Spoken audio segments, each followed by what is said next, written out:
Sorry मणी sir, कड्याच्या निमित्ताने मी उद्या तुम्हाला बाहेर पाठवते, कारण तुम्ही जर उद्या घराबाहेर गेला नाहीत तर मी उद्या घरात प्रेस कॉन्फरन्स घेऊ शकणार नाही. सॉरी, मला माफ करा.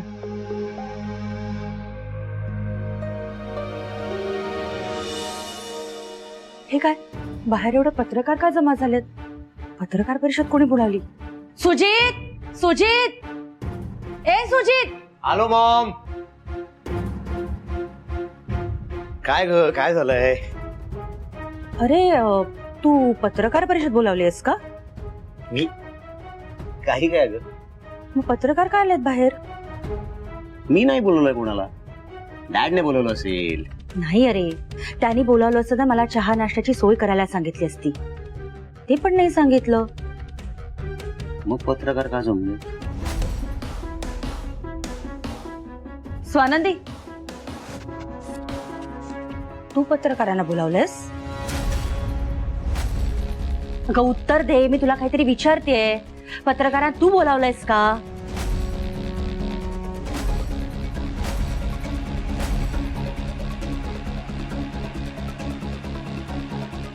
स्वानंदी, स्वानंदी, स्वानंदी, स्वानंदी.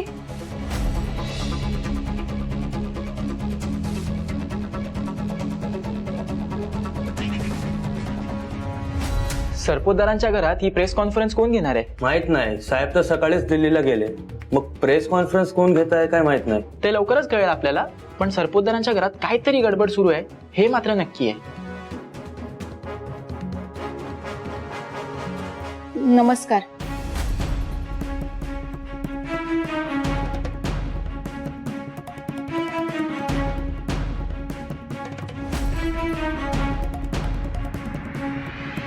स्वानंदी मॅम, तुम्ही ही पत्रकार परिषद बोलवली आहे? हो. आश्चर्य आहे, पण स्वानंदी मॅम, ही परिषद नक्की तुम्ही घेणार आहे की सुजित सरांना आमच्याशी काहीतरी बोलायचंय? थांबा थांबा, हे बघा, तुम्हाला तुमच्या सगळ्या प्रश्नांची उत्तरे मिळतील. जरा शांत राहा. स्वानंदी मॅडम सांगतीलच आपण इथे का आले होते. तोपर्यंत शांत राहा. काय तमाशा मांडलाय स्वानंदीने आमच्या घरात? हं? पत्रकार कशाला बोलावलेत? मला काहीच माहिती नाहीये. पत्रकारांसमोर तिला जाब पण नाही विचारता येणार. तोंड दाबून पुत्यांचा मार.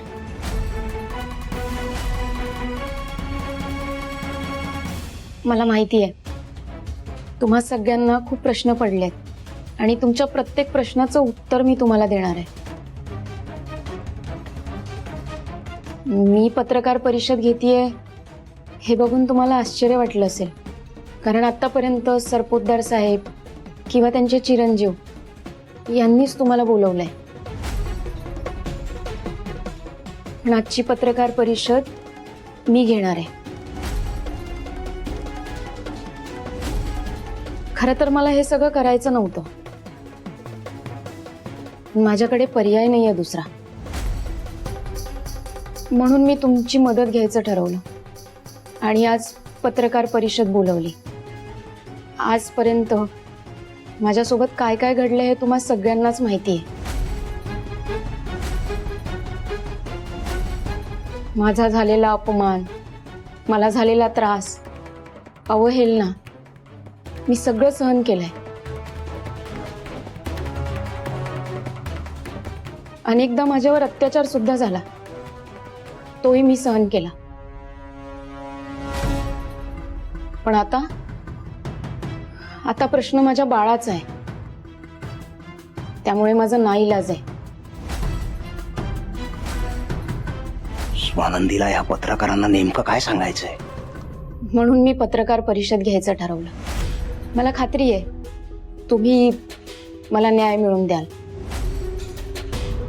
आमच्या घरात सुजित सरांवर जो हल्ला झाला होता तो कोणी केला होता, त्याच्या मागे कोण होतं, हे सगळं जाणून घ्यायला मी तुम्हाला इथे बोलवलंय.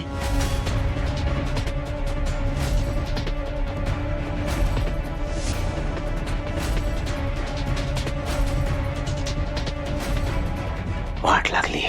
ही स्वानंदी माझ्याबद्दलच ब्रेकिंग न्यूज देणाऱ्या पत्रकारांना हिला काहीतरी करून थांबवलं पाहिजे. कसं कसं कसं? मणीला कॉल करतो.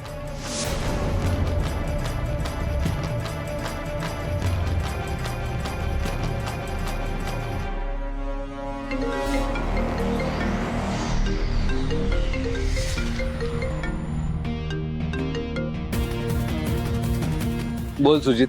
ए मणी, त्या स्वानंदीला थांबवा तू, नाहीतर मी काय करेन ते तुला चांगलंच माहिती आहे. लगेच थांबव. सुजित, तोंड सांभाळून बोल. काय झालंय? न्यूज ऑन कर, मग तुला कळेल की ती स्वानंदी काय तमाशा घालते ते. स्टॉप फॉर इमिजिएटली मणी.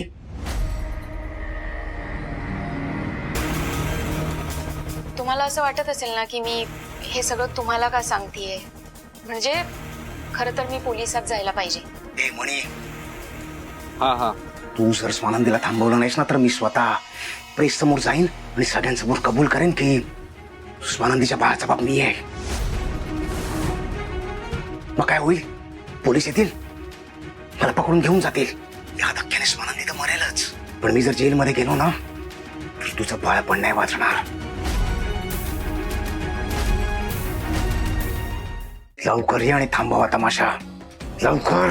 नाही सुजित, तू असं काही करणार नाहीयेस. मी बघतो काय करायचं ते.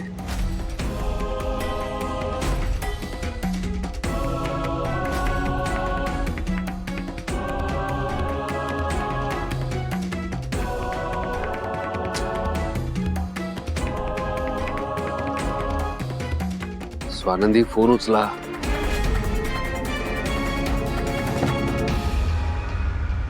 मलाही तसंच वाटलं होतं की मी पोलिसात जावं, घडलेला सगळा प्रकार पोलिसांना सांगावा.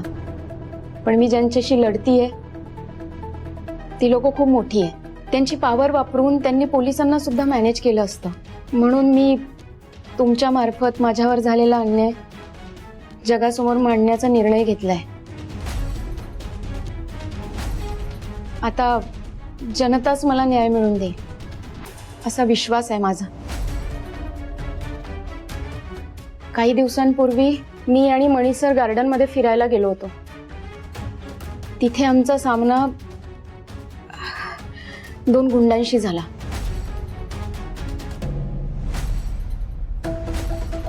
मणिसरांनी त्या गुंडांना पकडलं तेव्हा त्यांनी कबुली दिली.